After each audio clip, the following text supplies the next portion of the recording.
இப்போ இருக்கிற ஆஃபீஸர்ஸ் எல்லாம் எப்படி சார் உங்களை கூப்பிட்டு ஏதாவது மீட்டிங் போட்டாங்களா? பழைய மாதிரி இருக்கக்கூடாது, இப்போ ஃப்ரெஷ்ஷாக இருக்கணும் அப்படி ஏதாவது போட்டு இது மாதிரிலாம் வந்து இனிமேல்லாம் வந்து அது இதெல்லாம் கிடையாது, கரப்ஷனே கிடையாது அப்படி இப்படின்னு போட்டாங்க.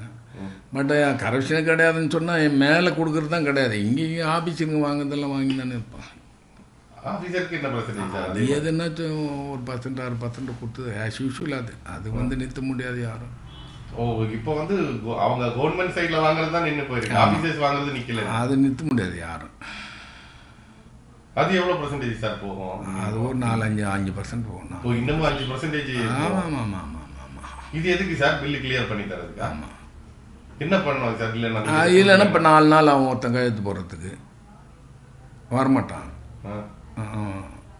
இது தடுப்பாப்பில் நாளைக்கு போகணுங்க, நாளைக்கு வரேங்க, நாளைக்கு போடுறேங்கன்னு அவன் கேட்க முடியாது இல்லையா? மிஞ்சி கேட்டிங்கன்னா எனக்கு 4 நாள் லீவ் போட்டு போடுவான், இல்லை உடம்பு சரியில்லை ஆடுவான். நாங்கள் என்ன எங்களுக்கு ஒரு நாளும் ரொம்ப முக்கியம் இல்லை. இன்ட்ரெஸ்ட் பேங்க்கில் வட்டி ஏறினே இருக்கும். சனி ஓய்ஞ்சு போனேன். அப்படி இல்லைன்னா இது சொத்தை அது சொத்தைன்னுவோம். சரி, ஆஃபீஸர் நினச்சாங்கன்னா என்ன சாக்கு வச்சாவது இது பண்ணலாம்ல. இதை வந்து கண்ட்ரோல் பண்ணுறதுக்கு என்ன பண்ணலாம்? கண்ட்ரோல் ஆகும்னு நினைக்கிறீங்க? என்ன கண்ட்ரோல் பண்ணால் விஜிலன்ஸில் நாங்கள் சொல்கிற நேரத்துக்கு டக்குன்னு வந்து பிடிக்கிறதுக்கு வர்றேன் அப்படின்னு சொன்னான்னா கண்ட்ரோல் ஆகும். நீங்கள் சொல்கிறதுக்கு தயாராக இருக்கீங்க? நல்லா சொல்கிறது தயாராக தான் இருக்கும். எல்லாம் ஆமாம், ஈஸியாக இருக்கணும் அது. Vigilance approachable. ஆமாம், நீங்கள் விஜிலன்ஸ் ஆஃபீஸ்க்குள்ளே ஃப்ரீயாக போகவே முடியாது.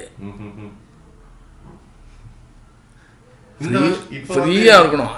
விஜிலன்ஸ் ஆஃபீஸர் விஜிலன்ஸில் இருக்கிறவங்க நான் கரெக்டாக இருக்கணும். அவங்களுக்கு ஃப்ரீயாக நம்ம போய் சொன்னதுமே டக்குன்னு வந்து பிடிக்கிற மாதிரி இருக்கணும். அது மாதிரிலாம் இருந்திருந்தா தான் இந்த ஆஃபீஸருங்க கரப்ஷன்லாம் ஒழிக்க முடியும். Only vigilance. ஆமாம். இப்போ விஜிலன்ஸ் கொஞ்சம் வேற ஆக்டிவாக இருக்கிற மாதிரி தெரியுது. ஆக்டிவாக இருக்கிற மாதிரி தெரியுது, போக போக தான் தெரியும். இந்த ஆக்டிவ்னஸ் கடைசி வரைக்கும் இருக்குமான்னு தெரியல.